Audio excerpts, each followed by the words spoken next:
News 24 के corona conclave में मैं हूं आपके साथ आशा झा। एक दिन में 5000 से ज्यादा मामले, लगभग 6000 के करीब, 5939 एग्जैक्ट आंकड़ा आपको बताऊं तो। पॉजिटिविटी रेट 15% और इसके अलावा 10 दिन में 2 गुने मामले, 10 दिन में मामले एकदम से डबल हो जाना। यह स्थिति मैं आपको मध्य प्रदेश की बता रही हूं और लगभग हर राज्य की तरह महाराष्ट्र, यूपी या दिल्ली, राजस्थान, इन राज्यों की तरह मध्य प्रदेश में भी तेजी से बेतहाशा मामले चिंता का सबब बने हुए हैं। और कोरोना कॉन्क्लेव में हमारे साथ मध्य प्रदेश की स्थिति पर बात करने के लिए इस वक्त चिकित्सा शिक्षा मंत्री विश्वास सारंग जी जुड़ चुके हैं न्यूज़ 24 पर। सर, स्वागत है आपका न्यूज़ 24 पर। नमस्कार जी। जी, सबसे पहला सवाल मेरा आपसे ये, सर कैसे लड़ेंगे कोरोना से, क्योंकि 60% आप लोगों ने होम आइसोलेटेड रखे हैं कोरोना मरीजों को। मुख्यमंत्री शिवराज सिंह चौहान ये कहते हैं कि महीने के अंत तक 1 लाख एक्टिव केसेस हो जाएंगे। पहले ही लगभग कोविड अस्पताल जो हैं वो भर चुके हैं, तो फिर ये लड़ाई कैसे होगी?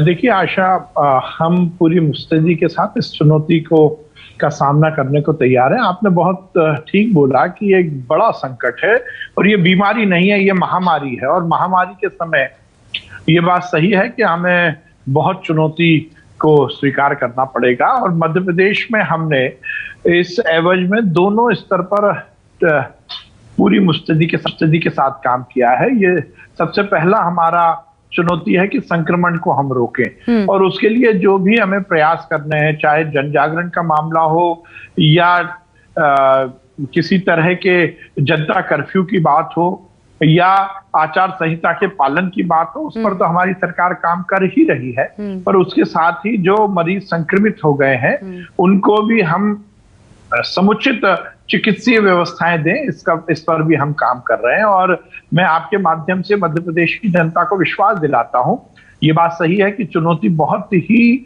कठिन है और बड़ी चुनौती है, पर हम पूरी मुस्तैदी के साथ हर मुद्दे का, हर चुनौती का सामना करने के प्रति कटिबद्ध है। लेकिन सर ये सीधा सवाल है कि जैसे बेड का मामला है, बिल्कुल यही सवाल, जैसा आपने बोला कि बिस्तरों का मामला, तो मैं आपके माध्यम से बताना चाहता हूं कि मध्य प्रदेश में कहीं भी किसी भी जिले में बिस्तरों की कोई कमी नहीं है। केवल आपने जैसा बोला कि 1 लाख एस्टिमेट होंगे, तो आगे मैं यही बताना चाहता हूं कि माननीय मुख्यमंत्री जी के निर्देश पर पहले फेज में हमने 30,000 बिस्तरों की व्यवस्था की थी और अब हम 1 लाख बिस्तरों की व्यवस्था कर रहे हैं। इसलिए कहीं भी मध्य प्रदेश में बिस्तरों की कमी हो ऐसी बात नहीं है। और बिस्तरों में भी तीनों स्तर के, चाहे वो सामान्य बिस्तर हो, चाहे ऑक्सीजन सपोर्टेड बिस्तर हो या आईसीयू एचडीयू के बिस्तर हो, उसकी समुचित व्यवस्था है और लगातार हम इसको एनहेंस कर रहे हैं। जहां तक या होम आइसोलेशन का मामला है, तो आशा मैं ये बताना चाहता हूं कि ये हम सबके लिए बहुत प्रसन्नता की बात है कि यदि मैं भोपाल के आंकड़े की बात करूं तो पिछले 15 दिन में लगभग हमारे पास 2500 से 2700 पॉजिटिव केस हैं जो कि होम आइसोलेटेड है। उनमें से केवल 15 केसेस हैं जिनको हमें हॉस्पिटल भेजना पड़ा। हमारे होम आइसोलेटेड के जो मरीज हैं उनका हम दिन में 2 बार फोन के माध्यम से, वीडियो कॉल के माध्यम से, हमारा कंट्रोल एंड कमांड सेंटर से हम उनसे बातचीत करते हैं। उन्हें यदि किसी भी तरह की चिकित्सीय बैकअप की जरूरत होती है तो वो हम उनको उपलब्ध कराते हैं। सरकार की ओर से उनको दवाइयों का हम किट फ्री में दे रहे हैं। उनसे हम बातचीत करके सुनिश्चित करते हैं कि उनकी तबीयत घर में रहते हुए भी ठीक हो जाए। हमारी व्यवस्थाएं चुस्त और दुरुस्त चल रही है। पर फिर मैं ये ऐड करना चाहता हूं, चुनौती बड़ी है, महामारी है, हम मिलकर इसको निपटेंगे। एग्जैक्ट आंकड़ा सर कितने बेड्स अवेलेबल हैं इस वक्त, आपके प्रदेश की जनता सुन रही होगी, बता सकते हैं? क्योंकि कई जगहों पर लोगों को बेड नहीं मिल रहा, ये शिकायतें भी आ रही हैं। और कैसे संपर्क करें, कहां से ऐसे लोगों को कहां से राहत मिलेगी? 107, हाँ प्लीज बताएं। 1075 हमारा टोल फ्री नंबर है। उस 1075 पर आप फोन लगाएंगे, आपको ये जानकारी मिलेगी कि कितने बिस्तर खाली हैं और आप कहां जा सकते हैं। ठीक है।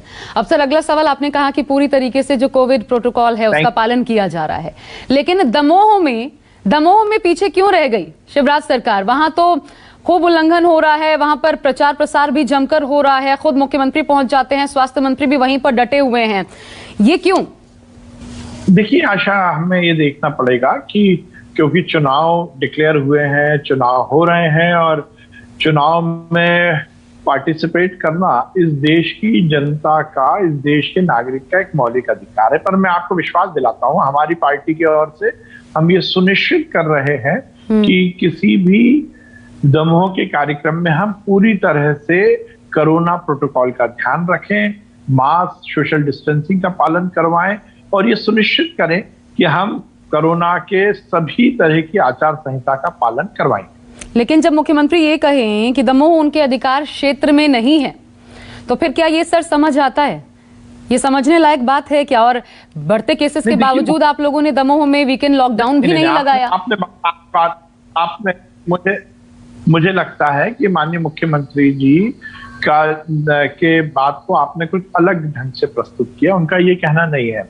आपने इस बात को पहले भी देखा होगा और ये नियम है कि जिस क्षेत्र में चुनाव होते हैं वहां के लोकल जो निर्णय है वो चुनाव आयोग द्वारा लिए जाते हैं। मुख्यमंत्री जी ने ये बोला, उन्होंने ये नहीं बोला कि मेरे अधिकार में नहीं है। माननीय मुख्यमंत्री जी का कहने का आशय यह है कि कहीं भी किसी भी तरह से यदि कोई निर्णय लोकल प्रशासन को लेना है तो उसका कंट्रोल जब तक चुनाव रहता है तो चुनाव आयोग के पास रहता है। इसलिए उनकी बात को अलग ढंग से हमें नहीं लेना चाहिए। जहां तक आपने बोला कि चुनाव के समय निश्चित रूप से हम सबको ये ध्यान रखना चाहिए, क्योंकि जो कोविड है वो कोई चुनाव के क्षेत्र में नहीं होगा और दूसरे क्षेत्र में होगा, ऐसा नहीं है। कोविड ऐसा नहीं है कि आम को होगा या खास को नहीं होगा। इसलिए सबको इसका पालन करना चाहिए। हमें अपने को और अपने परिवार को यदि बचाना है तो हम कोरोना प्रोटोकॉल का ध्यान रखें, मास्क पहने, सोशल डिस्टेंसिंग का पालन करें, चाहे वो राजनीतिक दल का कार्यकर्ता हो या आम नागरिक हो, चाहे वो नेता हो या कार्यकर्ता हो, चाहे वो मध्य प्रदेश में कहीं भी रहता हो या दमोह में रहता हो। हम सबको निश्चित रूप से ये सुनिश्चित करना पड़ेगा कि हम कोरोना के प्रोटोकॉल। आप सही कह रहे हैं, लेकिन फिर सर कि जब दमोह में खुद आम आदमी खुद वहां पर, आपको पता है ये सुर्खियां हेडलाइन बनी हुई है कि वहां पर लोगों ने खुद ही वीकेंड लॉकडाउन लगवा लिया, खुद ही पीछे हट गए कि सरकार कुछ नहीं कर रही है। तो फिर ये एक्सपेक्टेशंस जब आपसे होंगी, कम से कम ये तो रिकमेंड तो किया जा सकता था। चुनाव आयोग अगर ऐसा फैसला नहीं ले रहा, राज्य सरकार को प्राथमिकता के आधार पर रिकमेंडेशन तो भेजनी चाहिए थी। देखिए आशा, आपको मालूम होगा पिछली बार के लॉकडाउन के बाद समाज में ये बात जरूर आई थी कि इस तरह के निर्णय समाज की तरफ से आने चाहिए। तो मध्य प्रदेश में माननीय मुख्यमंत्री जी ने पहले भी कहा है कि हम टोटल लॉकडाउन के पक्षधर नहीं हैं, क्योंकि हमें दो बातें ध्यान रखना है, जान की भी हमें फिक्र करनी है और जहान की भी फिक्र करनी है। हमें रोजमर्रा की जिंदगी जीने के लिए लोगों को अवसर देना है। वो लोग जो रोज कमाते हैं, रोज खाते हैं, हमें उनका भी ध्यान रखना है। तो हमने मध्य प्रदेश में यही निर्णय लिया है कि लॉकडाउन को लेकर हम सेंट्रलाइज या प्रदेश स्तर पर कोई निर्णय नहीं लेंगे। लॉकडाउन, या वैसे तो लॉकडाउन मध्य प्रदेश में हम लागू करेंगे ही नहीं। यदि जनता कर्फ्यू की बात आती है, यदि जनता स्वयं अपने आप को संकुचित करके इस आचार संहिता का पालन करते हुए अपने को बचाना चाहती है, तो जिले के क्राइसिस मैनेजमेंट ग्रुप जो है उसकी जो रिकमेंडेशन है उस पर प्रदेश सरकार विचार करके काम कर रही है। जहां पर भी जनता कर्फ्यू की मियाद बढ़ी है, उसकी सीमा बढ़ी है, वो प्रदेश स्तर पर निर्णय नहीं हुआ, वहां के क्राइसिस मैनेजमेंट में, उस क्राइसिस मैनेजमेंट में वहां के अधिकारी हैं, वहां के जनप्रतिनिधि हैं, वहां के सम्राट लोग हैं, वहां के व्यापारी संगठन के लोग हैं, वहां के आम जो क्षेत्र के लोग हैं वो हैं, वो निर्णय जो लेते हैं उसका हम पालन करते हैं। ठीक है, अगला सवाल सर, एक बेहद गंभीर आरोप लग रहा है ये कि राज्य सरकार आंकड़ों को छुपा रही है, मौत से होने वाले आंकड़ों को, क्योंकि जब आप शमशान में जो शव पहुंच रहे हैं उनकी संख्या देखते हैं और जब आपसे जो आंकड़े प्राप्त होते हैं, सरकारी आंकड़े, वो बिल्कुल जमीन आसमान का अंतर होता है। 50 और 2 इस प्रकार का फर्क होता है। हकीकत क्या है? तो मैंने प्रेस कॉन्फ्रेंस में इस बात को क्लियर किया था कि सरकार की कोई मंशा नहीं है आंकड़े छुपाने की या किसी भी तरह को हाइड देने की, चाहे मृत्यु का मामला हो चाहे कोरोना की पॉजिटिविटी का मामला हो।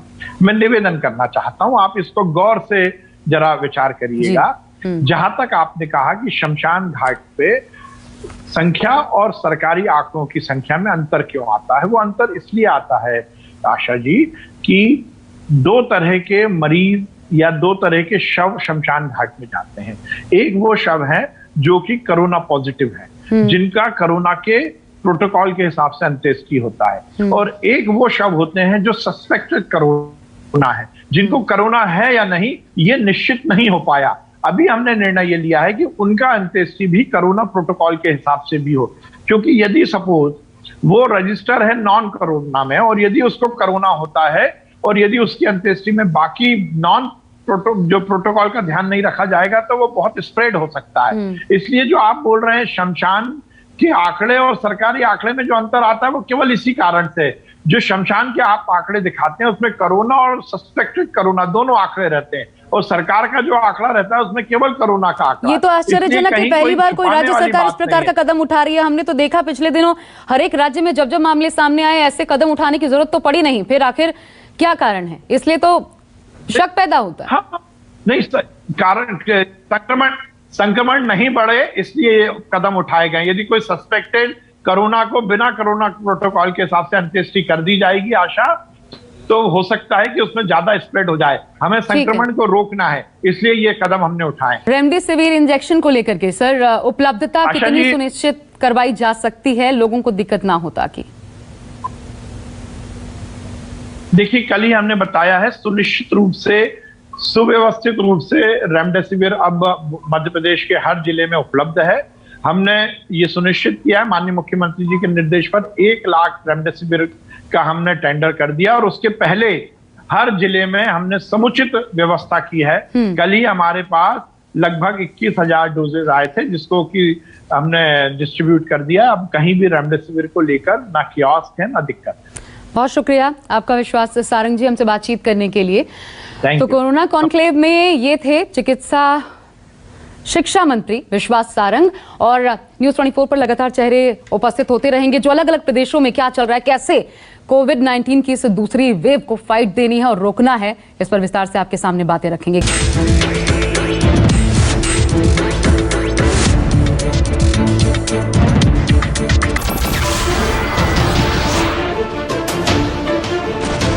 नमस्कार, मैं हूं मानक गुप्ता।